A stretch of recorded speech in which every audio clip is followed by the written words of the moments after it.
Miyang henerasyon ayaw magpababa ng pamatayanan ng henerasyon ayaw magpababa ng pamantayan. Naniniwala kami sa isang malinaw na prinsipyo. Ang public office ay public trust.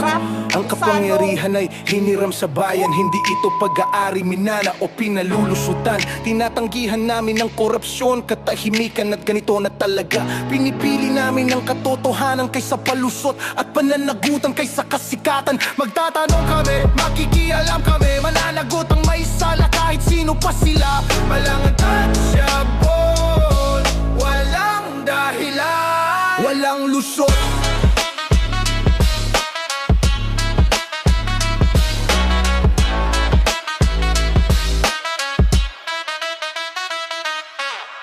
Apat na taon ang lumipas mula sa EDSA People Power Revolution.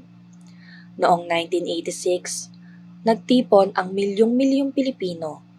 Walang armas kundi pananalig at tapang. Sama-samang ipinaglaban ang kalayaan. Sama-samang umasa ng mas magandang bukas. Ngunit ngayon, tanaw ba ang tunay na pagbabago? Sa gitna ng kahirapan, korupsyon at pagkadismaya, nasaan ang pangakong inalay sa EDSA? Ang diwa ng people power ay hindi dapat manatili sa alaala. Ito'y buhay sa bawat paninindigan, sa bawat boses na tumatangging manahimik. Kung hindi sapat ang pagbabago, handa ba tayong muling panindigan? Dito natin tatalakayin ang lahat sa The Agenda Road to the 40th EDSA. Okay, magandang umaga po sa inyo. Ngayong taon po ay ginugunita natin ang 40th anniversary ng EDSA People Power Revolution. Just imagine 40 years, no? Yung mga pinanganak noon 40 years ago can already run for president now. So ano magiging basehan yan? Is how history is recorded, no? So ito'y isang yugto ng ating kasaysayan na nagpapatunay sa lakas na nagkaisang mamamayan. Ngunit maraming nagtatanong, nasa na ba tayo ngayon? Natupad ba ang pangako ng people power o napako? Kailangan na ba natin pag-isipan kung may panibagong anyo ng revolusyon na dapat tahakin? Something different from what happened 40 years ago? Ito ang sentro ng ating talakayan ngayong umaga, Road to the 40th EDSA Revolution. Tanaw ba ang tunay na pagbabao o kailangan ng panibagong revolusyon? And we are fortunate to have distinguished guests for today's discussion. On my left, ay kilalang-kilala na po natin, Attorney Erin Tanyada, President of the Liberal Party, former Deputy Speaker of the House of Representatives, advocate for human rights, democracy, and good governance, a strong supporter of youth participation and civic engagement, promotes legal reforms and government transparency, and of course, alam naman po natin, ang apelidong Tanyada ay nakaukit na sa kasaysayan ng Pilipinas mula pa sa kanyang lolo. Ang isang idolo naming mga abogado noon. Kay Senator Lorenzo Tanyada, and then the father of our guest, also who became a senator during that time. Hindi pinag-uusapan yun masyado yung political dynasty because they ran not at the same time, pero hinahayaan mo ng yung isa bago yung isa. And there is no need for legislation during that time. And on my right is also a very popular figure pagdating po sa mga laban. Chairperson ng Bukluran ng Manggagawang Pilipino, a senatorial candidate under the Partido Lakas ng Masa, a prominent labor leader advocating for workers' rights and economic reforms, focuses on empowering marginalized communities and challenging political dynasties, You take note of that. Challenging political dynasties. Promote social and economic justice for ordinary Filipinos. Also, we are waiting for another distinguished gentleman as our guest for today. Very popular din pong abogado to, Attorney Luke Espiritu. He might be joining us later. Meron naman siyang, meron siyang confirmation to attend. Okay. So, ngayong umaga, hindi lamang po tayo magbabalik tanaw, kundi susuriin din natin, sa tulong ng ating mga guests for today, maghihimay-himay at haharapin ang mahirap, ngunit mahalagang tanong sa umaga nito, pagbabago ba o revolusyon? Ito po si Atty. Ariel Linton, your host for today in this at the agenda. Okay, so simulan na po natin. So, of course, there will be a portion for the media to be asking questions, but meron po tayo ngayong mga katanungan. Unahin po natin, will we do it by age or by looks? Or whatever it is. Halos pantay naman. So, we start with the left. Sa kaliwa po natin kay Atty. Erin Tanyada. Sa ika-40th taon ng EDSA People Power Revolution, masasabi ba niyong natupad ang mga pangunahing layunin nito?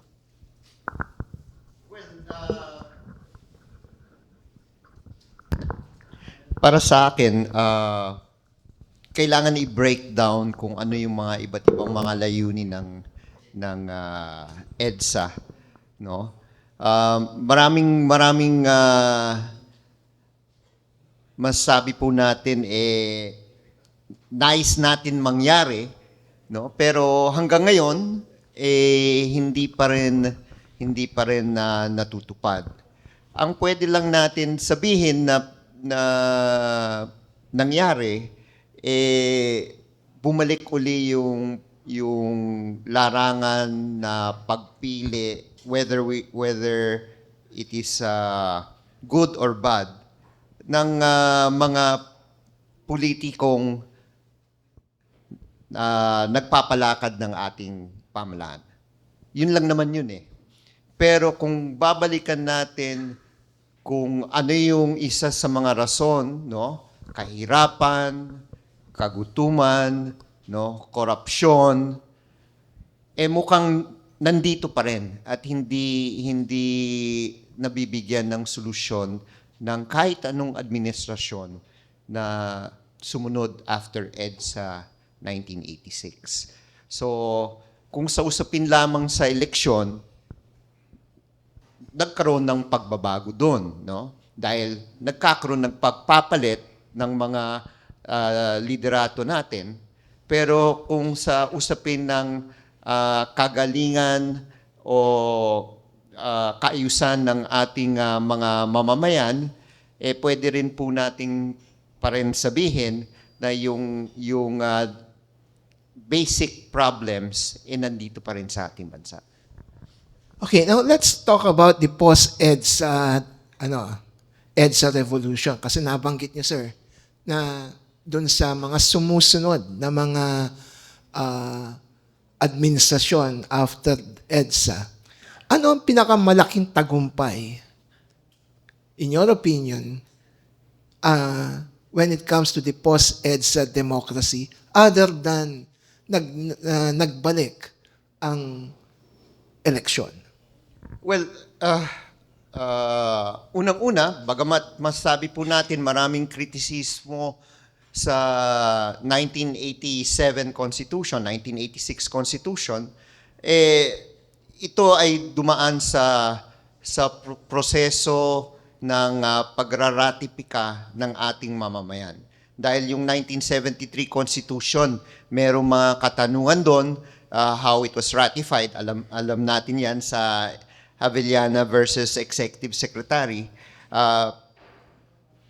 Yun ang pwede nating sabihin na at least sinisikap na sundin, no? Bagamat marami pa ring mga batas na kailangan i-legislate, katulad ng anti-dynasty law, katulad ng freedom of information, na hanggang ngayon ay hindi pa nagagawa ng ating Kongreso. And ito ay pwede nating sabihin ay iba't ibang mga reform measures na nilagay ng ating saligang batas para mapaganda, no, o mareforma ang ating bansa. Pero yun nga, I would say there are a lot of criticisms about the 1987 Constitution, but it is a document that I think has not yet been fully threshed out in terms of the legislative needs, kasi maraming phrases doon at Attorney Hinton, alam natin, as may be provided by law, na hanggang ngayon wala pang batas. Okay, so you mentioned about yung mga kritisismo. And one of the most vocal criticism ay yung traditional politics. Paano po linalabanan ng inyong partido, specifically Liberal Party, no? Paano nyo tinutugunan at linalabanan itong kritisismo na to when it comes to traditional politics? Well, sinisikap, no? Bagamat hindi nangyari nung panahon ni Pangulong Noynoy Aquino, but now, in both chambers, we have filed the anti-political dynasty law. Hopefully, it will be passed before the 2028 elections. Sana ang iba't ibang mga mamamayan po natin at iba't ibang mga civil society organizations, no, ay magkaisa para talagang ipuwersa itong panukalang batas na ito. So ito yung isa sa mga reform measures na kailangan gawin, yung pag-amend sa party list law also is another reform measure that in both chambers our representatives in the Senate and the House are pushing for. These are just examples of yung paglaban nga sa masasabi po natin traditional politicians dito sa ating bansa. Okay, babalikan po natin si Attorney Tañada. In the meantime, we ask also some important questions. This time, pakikinggan naman natin yung pananaw ng ating bisita, si Calyodi de Guzman. No? Calyodi, bilang leader ng bukluran ng manggagawang Pilipino, paano nyo sinusukat o sinukat na ba? No? O patuloy nyo sinusukat ang epekto ng EDSA sa uring manggagawa? Magandang umaga sa inyong lahat. Siguro una, dapat natin kilalanin yung EDSA. Ang pinakamalaking contribution nito ay itong ginawa nating people power noong 1986 ay naging handog sa mundo. Yung kapangyarihan ng pagkakaisa ng sambayanan ay walang pwedeng makapigil na kahit isang diktadura ay kayang ibagsak. At katunayan, pagkatapos ng 1986 people power sa Pilipinas, ginaya ito ng iba't ibang bansa at naging norms sa paglaban sa diktadura ang people power. Yun ang una, tingin kong dapat kilalanin. Pangalawa, totoo, nagkaroon ito ng demokrasya. Demokrasya ng mga elite. Mula sa diktadura, nagkaroon ng kakayanan at nakapag-participate ang mga elite at nanalo sa eleksyon. Yun ang pangalawa. Pero liban sa dalawang yon, wala na. 90% ng sambayan ng Pilipino ay nagsasabing bigo. Bigo ang mga leader na nagpakana ng EDSA. Liban doon. Katunayan, after 40 years, biriin nyo, mahigit 50% ng sambayan ng Pilipino ngayon ay hindi pa rin nakakainom ng ligtas na at malinis na tubig. Pinaka-basic na kailangan ng tao, tubig. Hanggang ngayon, 50% walang malinis na managed na tubig na iniinom ang sambayanan. Ang bigas, hanggang ngayon, 50 pesos pa rin isang kilo, na pinaka-basic na kailangan ng mga tao. Yung sektor ng serbisyo hanggang ngayon ay hindi makita ng sambayanan. Kaya sabi ko, 90% ng ipinangako ng mga leader ng EDSA ay hindi nakinabang ang masang Pilipino. Kung may kurap noon, mas grabe ang kurap ngayon. Kung may patayan ngayon, mas grabe ang patayan ngayon. Kung may kahirapan ngayon noon, mas grabe ang kahirapan ngayon. Kung kailangan noon ang revolusyon, mas kailangan ngayon ang totoong revolusyon para sa pagbabago. Okay. At dagdag ko lang, para sa manggagawa. Noon walang kontraktualisasyon. Pagkatapos ng EDSA, ang mga manggagawa naging kontraktual. Noon, after 6 months, regular na kami. Hindi na pwede kami tanggalin. Pero ngayon, pagkatapos ng EDSA, naging kontraktual ang mga manggagawa. Noon, ang mga manggagawa, ang sahod sa probinsya at sa Metro Manila, pareho. Pero after ng EDSA, naging provincial rate. Mas malayong probinsya, mas maliit ang sahod, samantalang pare-pareho lamang naman ang presyo. Kaya, uulitin ko, walang halos na pala ang masang Pilipino, lalo na ang mga manggagawa, sa EDSA. Ang nakinabang dito, yung pa rin mga dynasty at elite na mga mayayaman at politiko. Yun ang nakinabang. Okay. Meron mga follow-up question dito pero you answered it already. Now, meron pong katanungan na sa ilalim po ng Partido Lakas ng Masa, given yung mga nasabi niyo po na mga frustrations about EDSA, ano ang alternatibong modelo ng pamamahala ang isinusulong ng Partido Lakas ng Masa? Una, natukoy na noong 1987 Natukoy na ng 1987 na dapat mawala ang political dynasty. Ang problema, hindi pa kinumpleto doon sa konstitusyon. Nilagyan pa ng kulatilya ng as may be defined by law. Ipinasa sa Kongreso ang pagdidefine. Paano ito i-define ng mga congressmen? Samantalang ang Kongreso natin ngayon, 70% ay mga political dynasty. Ang Senado, magkakapatid, political dynasty. Ang Presidente, 100% political dynasty. Ang Vice President, sertipikadong political dynasty. Yun ang pagkakamali ng 1987 Constitution. Kaya ngayon, ang tingin ng PLM at ng Artikulo 11, banggitin ko na, ang dapat ay mawala talaga ang political dynasty. Ang problema natin ngayon, Ariel, yung nakapile sa Kongreso na pinangunahan ni D ay anti-political dynasty ang title, pero yung laman, pro-political dynasty. At tingin ko, kung hindi magkakaroon ng pag-iingay ang taong bayan, yun ang papasa, napapayagan at magiging legitimize ang political dynasty sa ating bansa. Yun ang dapat alisin kung gusto natin na magkaroon ng pagbabago sa sistema ng ating politika at ekonomiya sa bansa.